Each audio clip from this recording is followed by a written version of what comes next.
Live long and prosper. Day 9. Day 9.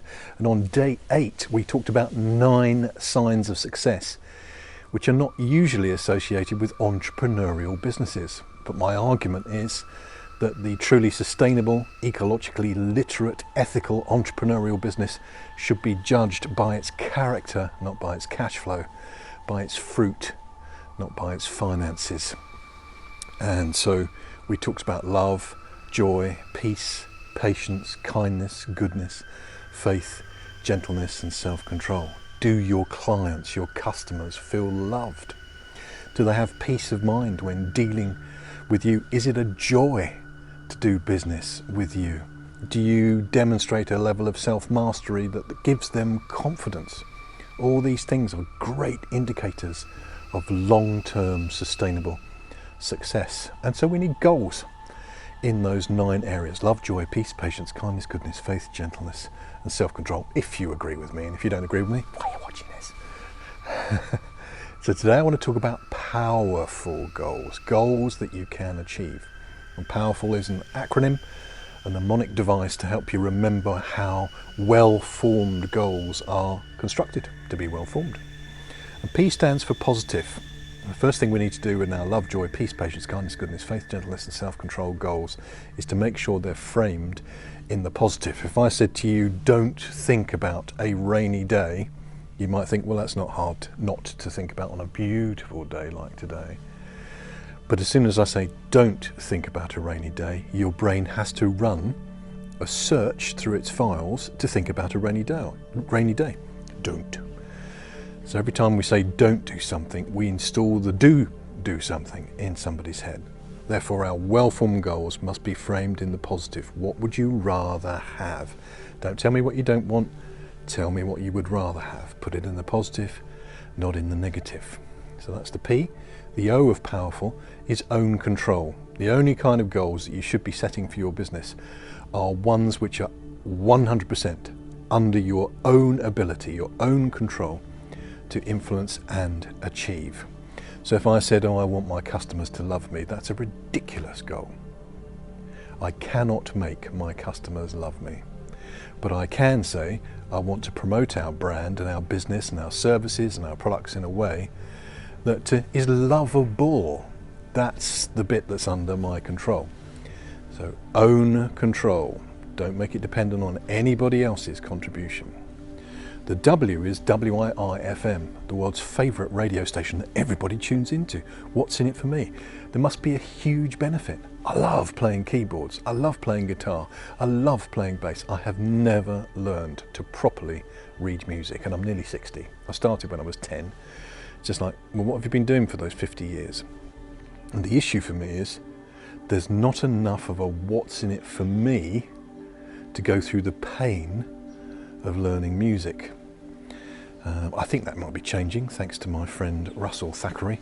With his professional musician background, you realise that music is a language, and once you can speak that language, then there's all sorts of new benefits. But that's my point. That's the what's in it for me. If I can learn to speak the language of music, all sorts of new doors are going to open for me. I can teach you to touch type in 2 hours. Why would you not do that? You wouldn't do that because it then takes a few hours to break through to the new muscle movements. So the pain of moving from to might actually not be a big enough what's in it for you to push through that pain. So the W is there has to be a strong benefit. What's in it for me? Tune into your wavelength. What do you really want to do? What's beyond the achievement of the goal? So if I said, if my goal was to love my clients far more effectively, the goal beyond that might be to make a profit. We're in business to make a profit. I'm not embarrassed about profit. I'm just saying it's not the main focus. It should be the byproduct.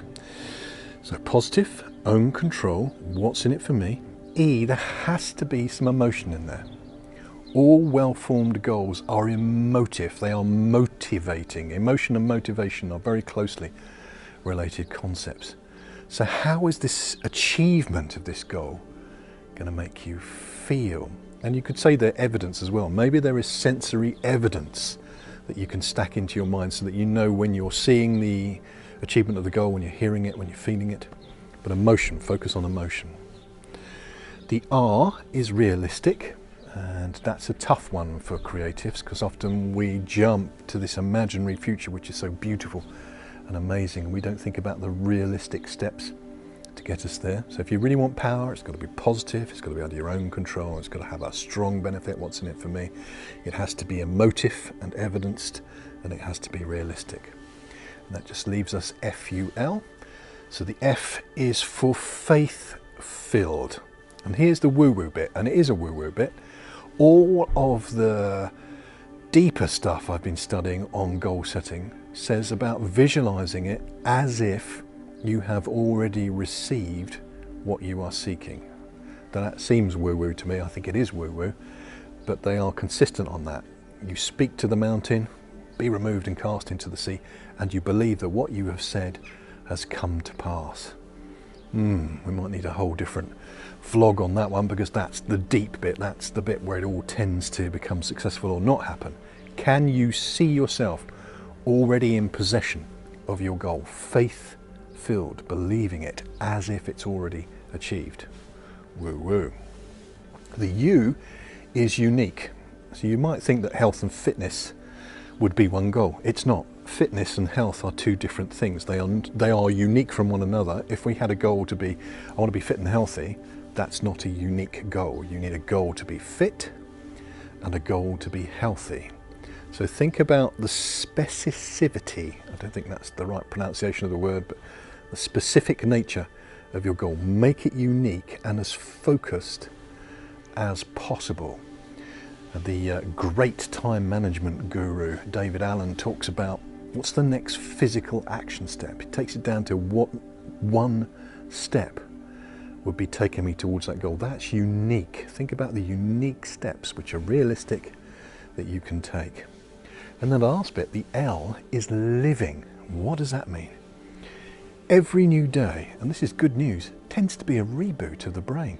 And it's kind of bad news as well, because you might have this wonderful journal with all your goals in, and you spend hours thinking about your ideal life, and then you close the journal and that's shut off. What you need to do is load that journal into your mind as a living goal each and every day. Brian Tracy, many years ago, I heard him say, don't get the beautiful binder, get a scrappy notebook and every day write down your goals to keep them alive. It doesn't have to be beautiful, it just needs to be present. And Dan Sullivan says the same thing. He said, every day write down your life goals and your little goals, your macro goals and your micro goals, so that it's reinstalled into the goal setting mechanism and goal fulfillment mechanism, which is your brain. I suspect that was a longer vlog than the ones we've had so far, but if you want to get powerful results, you need to set well-formed, powerful goals. Live long and prosper, and remember that love stuff, the gritty love, will always find the answer. Till I see you again, enjoy this beautiful weather.